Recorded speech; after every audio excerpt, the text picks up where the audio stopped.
سامعین ناظرین، infection control society آپ کی صحت کے لیے، آپ کی آگاہی کے لیے مضامین پیش کرتی ہے۔ کچھ مضامین ہم طبی عملے اور ہاسپٹلس کے بارے میں بھی پیش کرتے ہیں تاکہ آپ کو اس چیز کا اندازہ ہو کہ طبی عملہ بھی انہی خطرات سے اور مزید زیادہ خطرات سامنے رکھتے ہوئے مریضوں کی خدمت کرتا ہے۔ لائبیریا میں طبی عملے کے ہڑتال کی دھمکی، اس حوالے سے ہم آپ کو کچھ بتانا چاہیں گے۔ لائبیریا میں سرکاری حکام نرسوں اور طبی عملے سے اپیل کر رہے ہیں کہ وہ قومی ہڑتال پر نہ جائیں۔ نیشنل ہیلتھ ورکرز ایسوسی ایشن چاہتی ہے کہ حکومت ایبولا کے مریضوں کی دیکھ بھال کرنے والی طبی عملے کو ماہانہ طور پر زیادہ رسک فیس دے۔ دوسری طرف امریکہ میں صدر اوباما نے ایبولا کے مریضوں کی دیکھ بھال کے دوران سخت حفاظتی اقدامات کو یقینی بنانے کا حکم دیا ہے۔ ایک ہیلتھ ورکر کو ایبولا کے ایک مریض کی دیکھ بھال کے دوران وائرس لگ گیا تھا۔ لائبیریا کے نائب وزیر صحت ٹالبرٹ نینسوا نے کہا کہ ہڑتال سے اس بیماری میں مبتلا افراد پر منفی اثرات پڑیں گے۔ جو ابھی تک اس بیماری کے خلاف جنگ میں ترقی ہوئی ہے اس پر بھی برا اثر پڑے گا۔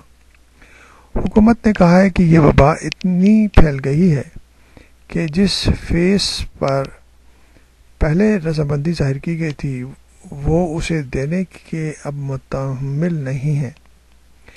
یہ رسک فیس $500 ماہانہ ہے، جو کہ $200 سے $300 کی تنخواہ کے علاوہ ہے۔ طبی عملہ اب چاہتا ہے کہ اسے ماہانہ $700 رسک کی فیس کے طور پر دیا جائے۔ ہیلتھ ورکر نجی حفاظتی ساز و سامان اور انشورنس بھی طلب کر رہے ہیں۔ ابھی تک ایبولا کی وجہ سے ان کے 95 ساتھی اپنی جانوں سے ہاتھ دھو بیٹھے ہیں۔ یعنی کہ آپ دیکھ سکتے ہیں کہ کتنے لوگ جو ہیں جو بیمار مریضوں کو دیکھ بھال کرتے ہیں وہ بھی اس کا شکار ہو جاتے ہیں۔ لائبیریا ایبولا کی بیماری سے سب سے زیادہ متاثرہ ممالک میں سے ایک ہے۔ اس بیماری سے اب تک دنیا بھر میں کم از کم 5000 افراد ہلاک ہو چکے ہیں۔ اقوام متحدہ نے اس بیماری کے خلاف جنگ میں معاونت کے لیے گھانا میں ایک مرکز بنایا ہے۔ بی بی سی کے نامہ نگار مارکر ڈویل کہتے ہیں کہ اقوام متحدہ کے امدادی کارکن ماہرین ایکیرا پہنچ رہے ہیں۔ ابھی تک گھانا میں ایبولا کا کوئی کیس سامنے نہیں آیا۔ مغربی افریقہ میں 6 ماہ پہلے سے شروع ہونے والی اس وبا کے بعد اب بھی مریضوں کے لیے تقریباً 1/4 بیڈ بھی نہیں ہیں۔ لائبیریا، سیرا لیون اور گنی کے بعض علاقوں میں بیماری پھیلنے کے بعد کاروبار میں خلل پڑنے کی وجہ سے وہاں خوراک کا بحران بھی دیکھا جا رہا ہے۔ لائبیریا میں اس خدشے کے باعث کہ پولنگ اسٹیشنوں پر لوگوں کو اکٹھے ہونے سے بیماری مزید نہ پھیل جائے، انتخابات ملتوی کر دیے گئے ہیں۔ اتوار کو American centre for disease control CDC یا امریکہ میں امراض پر قابو پانے کے مراکز میں اس بات کی تصدیق کی گئی تھی کہ صحت کے شعبے میں کام کرنے والی ایک خاتون ڈلس میں اس وائرس کی زد میں آ گئی تھیں۔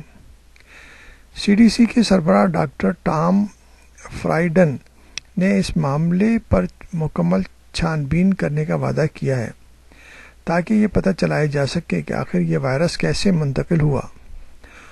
انہوں نے کہا کہ مزید 48 افراد کی نگرانی کی جا رہی ہے جس کے بارے میں شبہ ہے کہ وہ اس مرض سے متاثر ہو گئے ہوں گے۔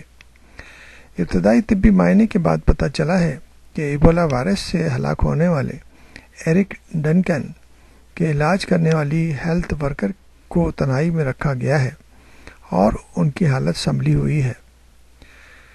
اہلکاروں نے نامہ نگاروں کو بتایا کہ اس ہیلتھ ورکر نے، جن کا نام ظاہر نہیں کیا گیا، ایرک ڈنکن کے علاج کے دوران تمام حفاظتی ملبوسات پہن رکھے تھے، اس کے باوجود بھی وہ اس سے بچ نہیں سکیں۔ حالانکہ ایبولا وائرس کے ٹرانسمیشن کے بارے میں یہ کہا جاتا ہے کہ وہ ہوا سے یا سانس سے نہیں لگ سکتا، وہ صرف مختلف رطوبتوں سے لگتا ہے. لیکن انتہائی احتیاطی تدابیر اختیار کرنے کے باوجود بھی اگر ایک نرس جو کہ سمجھدار بھی ہے اور وہ اس میں ٹریننگ لیے ہوئے کہ انفیکشن سے کیسا بچا جاتا ہے، وہ اس کا شکار ہو جائے تو اس کے لیے ضروری ہے کہ انتہائی احتیاطی تدابیر کے بعد بھی کوئی بھی شخص اس کا شکار ہو سکتا ہے.